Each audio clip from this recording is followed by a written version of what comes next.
ఒక్కసారి కొమ్మూరి గోల్డ్ కి కాల్ చేయండి. తాకట్లో ఉన్న మీ బంగారాన్ని విడిపించి మార్కెట్ ప్రైస్ కి వాళ్ళు కొనుక్కుని మిగతా డబ్బులు మీకు ఇచ్చేస్తారు. రైట్, బ్రేకింగ్ న్యూస్ చూస్తున్నాం మనం టీవీ స్క్రీన్ పై. విజయవాడ జిమ్ ట్రైనర్ అబ్దుల్ వేధింపుల కేసులో బిగ్ ట్విస్ట్ చోటు చేసుకుంది.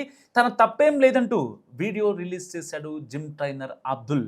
సో తానే ఎమోషనల్గా బ్లాక్మెయిల్ చేస్తుందని, తానే అంటే వాళ్ళ అమ్మ, ఎవరైతే ఆ టీచర్ వాళ్ళ అమ్మ ఉందో ఆ పాపకి క్యాన్సర్ ఉందని నమ్మించిందంటూ కూడా అబ్దుల్ చెప్పుకొస్తున్న పరిస్థితి. ఒక్కసారి అబ్దుల్ మాట్లాడిన వీడియో ప్లీజ్ పీసీఆర్. అందరికీ నమస్కారం. విజయవాడలో జిమ్ ట్రైనర్ గురించి ఏదైతే నడుస్తుందో అది నేనే, అబ్దుల్ ఖాదర్ అనమాట నా పేరు. ఎవరైతే కేసు పెట్టారో అమ్మాయి పేరు సుచిత్ర అనమాట. ఆ అమ్మాయి పెట్టిన ఫాల్స్ అలిగేషన్ ని నేను ఇప్పుడు బయట తీయడానికి చెప్తున్నాను. ఆ అమ్మాయి నన్ను ట్రాప్ చేసింది అనమాట. ట్రాప్ చేసి నన్ను ఎమోషనల్ బ్లాక్మెయిల్ చేసి నా క్యాన్సర్ ఉందని అని చెప్పి నన్ను ఎంత బ్లాక్మెయిల్ చేసిందంటే అంత బ్లాక్మెయిల్ చేసి ఫోర్స్ చేసి నాకు పానిక్ అటాక్ వచ్చేస్తుంది, నా చేతులు ఊగిపోతున్నాయి అని చెప్పి నేను ఇప్పుడు బయటికి రాను, నాకు ఓపిక లేదని చెప్పినా కూడా అమ్మాయి నేను బయటకు వచ్చాను, నేను ఇంటికైతే వాళ్ళను రావాల్సింది నన్ను ఫోర్స్ చేసి రూమ్ కి తీసుకెళ్లి తాగిపించి నన్ను ఇదంతా చేసింది. ప్రతిదీ అమ్మాయి ట్రాన్సాక్షన్ చేసిన ప్రతిదీ అమ్మాయి డబ్బులకి నాకు ట్రాన్సాక్షన్ చేసింది అనమాట. తాగడానికి ట్రాన్సాక్షన్ చేసిన ట్రాన్సాక్షన్స్. అయితే నేను తర్వాత ఇగ్నోర్ చేసినాక వాళ్ళ మదర్ ఎవరైతే ఉన్నారో వాళ్ళ మమ్మీ పేరు శాంతి నాయుడు అనమాట. యాంకర్ శాంతి నాయుడు అనే ఇన్స్టాగ్రామ్ నుండి నాకు మెసేజ్ వచ్చింది. నేను అప్పటికి నాకు డౌట్ వచ్చి ఆ అకౌంట్ ఓపెన్ చేసి చూస్తే వాళ్ళ మమ్మీ ఫొటోస్, ఈ అమ్మాయి ఫొటోస్ ఉన్నాయి అందులో.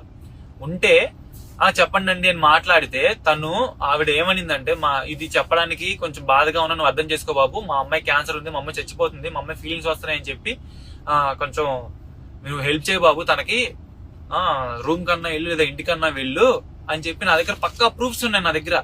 వాళ్ళు చేసిన తర్వాత నేను అప్పటికీ నాకు ఫీలింగ్స్ రావట్లేదమ్మ తల్లి నీ మీద అని చెప్పి నాకు ఫోర్స్ చేసి తాగిపించి ఇదంతా చేసి నేనైతే ఇదేదో తేడా కొట్టని చెప్పినప్పుడు దూరంగా ఉన్నప్పుడు ఈ కేసు పెట్టింది. కేసు పెట్టినాక ఈ కేసు నడుస్తున్నప్పుడు కూడా అమ్మాయి నాకు మెసేజ్ చేసింది అనమాట. చూడండి, కలువు అన్ని వదిలేస్తా, తాగి మెసేజ్ చేస్తున్నా, మొత్తం అన్ని వదిలేస్తా, కలిసి ఫక్ చేయి. ఏంటి సార్ ఈ మాటలు? మీ అమ్మని తీసిన 15 మినిట్స్ వీడియో కూడా నేను బయటికి తెస్తా అంటుంది. ఈ అలిగేషన్, ఫాల్స్ అలిగేషన్ ఏదైతే ఉందో దాని వల్ల మేము రోడ్డును పడ్డాము. మా ఇంట్లో మా అమ్మ మా నాన్న సూసైడ్ చేసుకోవడానికి రెడీగా ఉన్నారు. వాళ్ళు చచ్చిపోదాం అంటున్నారు వాళ్ళు. నేనే చచ్చిపోవడానికి రెడీగా అవుతున్నప్పుడు మా ఫ్రెండ్స్ వద్దురా, ధైర్యం చేసి చెప్పరా అని చెప్తే ఇప్పుడు నేను బయటకు తీసుకురా వీడియోలు, స్క్రీన్ షాట్స్ ప్రతిదీ ఉంది. వాళ్ళ అమ్మ పేరు యాంకర్ శాంతి నాయుడు, ప్రతి స్క్రీన్ షాట్ నా దగ్గర ఉంది. నేను ఇప్పుడు సిపి గారి ఆఫీస్ లో ఇది పెట్టడానికి వెళ్తున్నా. ప్రతి న్యూస్ ఛానల్ దగ్గరికి నేను వెళ్తా. వాళ్ళైతే నాకు డబ్బులు డిమాండ్ చేసి ఎంత థ్రెటనింగ్ చేశారంటే అంత థ్రెటనింగ్ చేశారు, బ్లాక్ మెయిల్ చేశారు. వాళ్ళ నాన్నైతే నన్ను నలుగురితో కొట్టేస్తా, 40 మందితో కొట్టేస్తాను థ్రెట్ చేస్తే నాకు భయపడి నేను ఎవరికి చెప్పుకోలేక దా తెచ్చుకున్నాను నేను. ఇప్పుడు వాళ్ళేమో కేసులు పెట్టి అది పెట్టి ఇది పెట్టి ఇప్పుడు నాకు జైలుకి ఇడుస్తున్నారు. ఇప్పుడు నా దగ్గర డబ్బులు లేక న్యూస్ ఛానల్ వాళ్ళకి ఎవరిని సంప్రదించలేక వీడియో తీస్తున్నా. ప్లీజ్ నాకు న్యాయం జరగాలి. సో ఇతను చెప్పేదాని ప్రకారం కేవలం ఆ అమ్మాయి వాళ్ళ అమ్మ ఎవరైతే ఉందో ఆవిడ తనకి ఫీలింగ్స్ రావట్లేదని చెప్పినా కూడా చాలా దారుణంగా ఆ తర్వాత మద్యం సేవించి ఒక హోటల్లో కలుసుకునేలా వీళ్ళు ప్లాన్ చేశారు. అంటే మహిళకి రాజ్యాంగం ప్రకారం హక్కులు ఉన్నాయి కాబట్టి సో ఏదైనా చేసేయచ్చు, ఎంత దూరమైనా వెళ్ళేయచ్చు, వాళ్ళ కుటుంబాన్ని తీసుకొచ్చి రోడ్డును పడేయచ్చు అని చేయడం, అలా అంటే ఆ విధంగా వెళ్ళడం అనేది ఎంతవరకు కరెక్ట్ అనేది ఇవాళ బాధిత వాళ్ళు ఎవరైతే ఉంటారో వాళ్ళ ఫ్యామిలీ అండ్ వాళ్ళకి సపోర్ట్ చేసే వాళ్ళు ఎవరైతే వాళ్ళు మాట్లాడుతున్నటువంటి ప్రశ్న. సో ఈ వీడియోలో ఏదైతే అబ్దుల్ రిలీజ్ చేసిన వీడియోలో చాలా క్లియర్గా చెప్తున్నాడు, క్రిస్టల్ క్లియర్గా ఒకటే మాట, నాకు ఫీలింగ్స్ రావట్లేదు అని చెప్పినా సరే ఆ అమ్మాయికి క్యాన్సర్ ఉందని వాళ్ళ సొంత అమ్మే, ఆవిడ పేరు అంటే విక్టిమ్స్గా ఇప్పటిదాకా ఉన్నటువంటి విక్టిమ్స్ కాబట్టి వాళ్ళ పేరు చెప్పలేకపోతున్నారు. సో ఆ వీడియోలో అతను కూడా వాళ్ళ ఇన్స్టాగ్రామ్ ఐడి కూడా చెప్పాడు. సో ఆ ఇన్స్టాగ్రామ్ ఐడి ఇప్పుడు వెతుకుతుంటే దొరకట్లేదు, కనీసం ఆ పేరు మీద కూడా ఐడీలు రావట్లేదు అనమాట. మరి ఇలాంటి నేపథ్యంలో ఈ తప్పు ఎవరు చేశారు ఇక్కడ?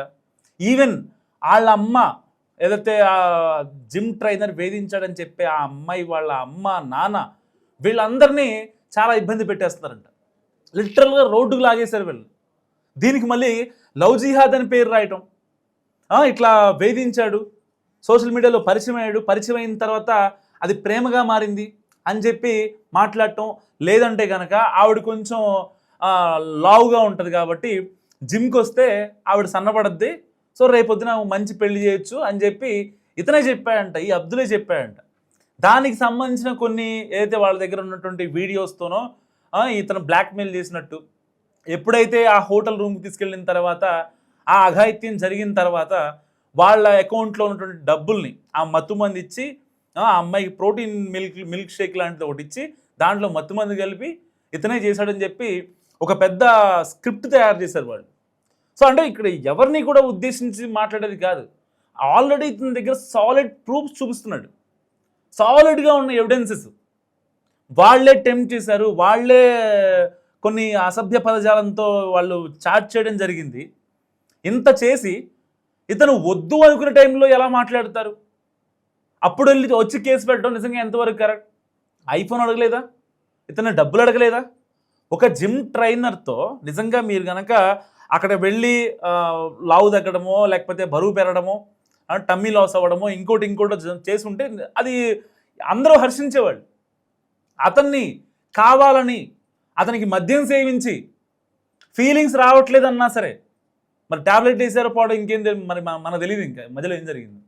ఇతను కూడా సగం సగం చెప్తున్నాడు, కానీ సాలిడ్ ప్రూఫ్స్ మొత్తం చూపిస్తున్నాడు. అంటే ఏం చేయాలి ఇలాంటి వాళ్ళు?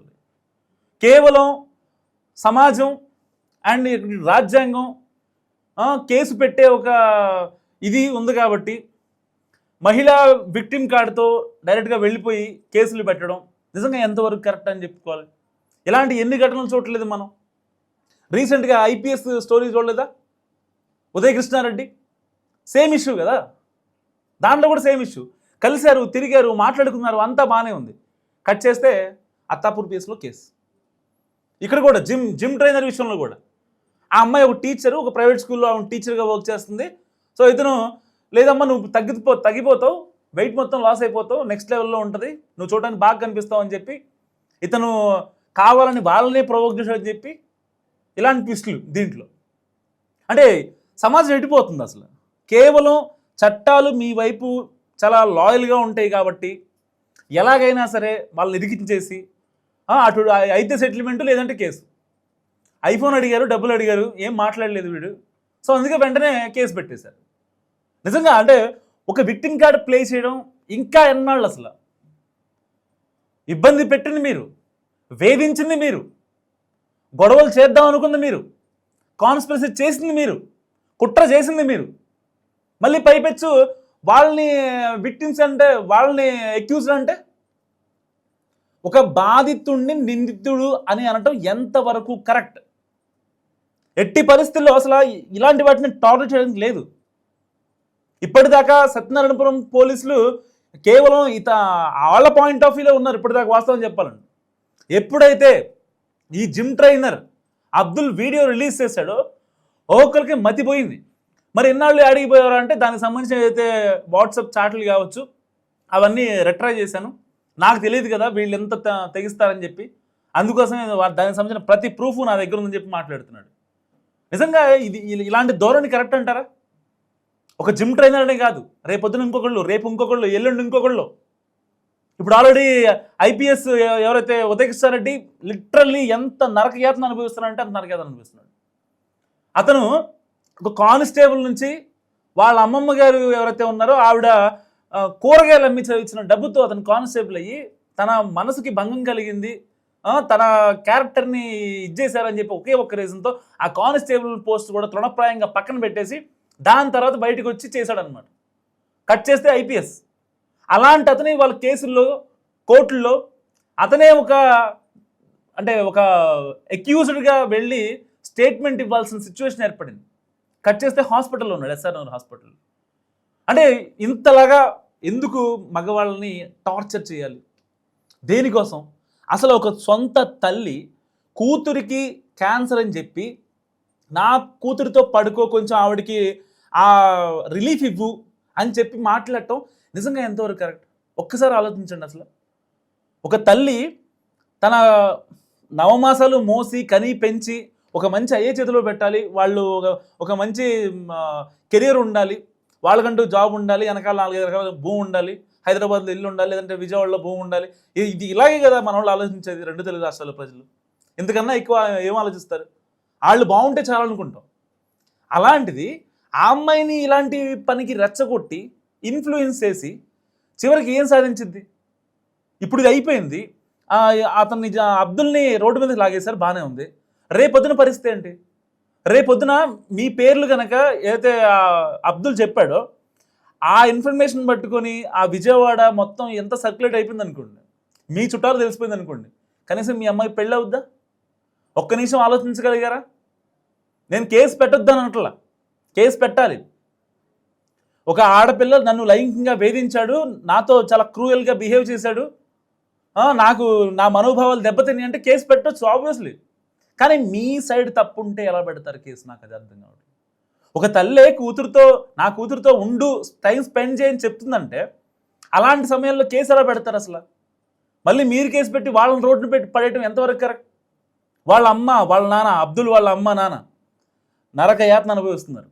ఇంటి పక్కన వాళ్ళు, ఇంటి చుట్టుపక్కల వాళ్ళు కొట్టానికి కూడా వస్తున్నారంట. వాళ్ళ కుటుంబంలో వాళ్ళకంటూ అసలు ఇది లేకుండా పోయింది. ఎవరిని ఇంత ఇబ్బంది పెట్టాల్సిన అవసరం ఏమొచ్చింది? ఒకవేళ గనక అతను నిజంగా తప్పు చేస్తుంటే వాస్తవానికి అక్కడ పంచాయతీ పెట్టొచ్చు, లేదంటే కనుక కేసు పెట్టి అతను ఇది చేయొచ్చు.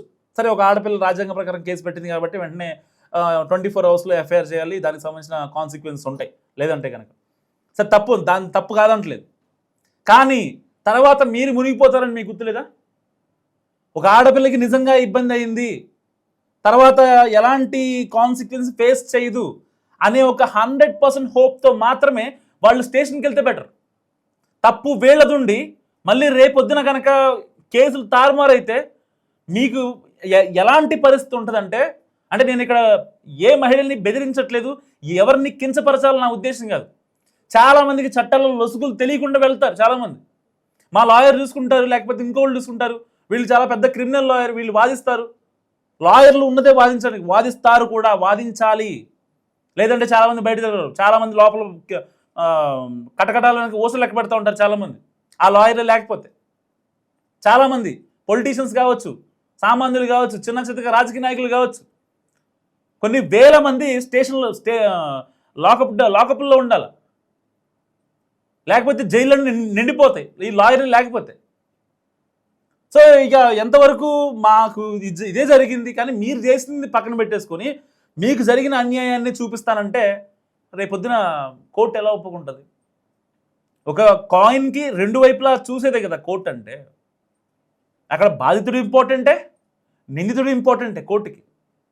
ఒక్క బాధితుడే కాదు, నిందితుడు ఏ పరిస్థితిలో చేశాడు, ఎవరు చేయమంటే చేశాడు, దానికి విట్నెస్లు, దానికి ఎవిడెన్సెస్, ఇవన్నీ చాలా ఇంపార్టెంట్ కదా. ఎందుకు మర్చిపోతుంది మహిళా లోకం? నా సూటి ప్రశ్న అందరి మహిళలకి.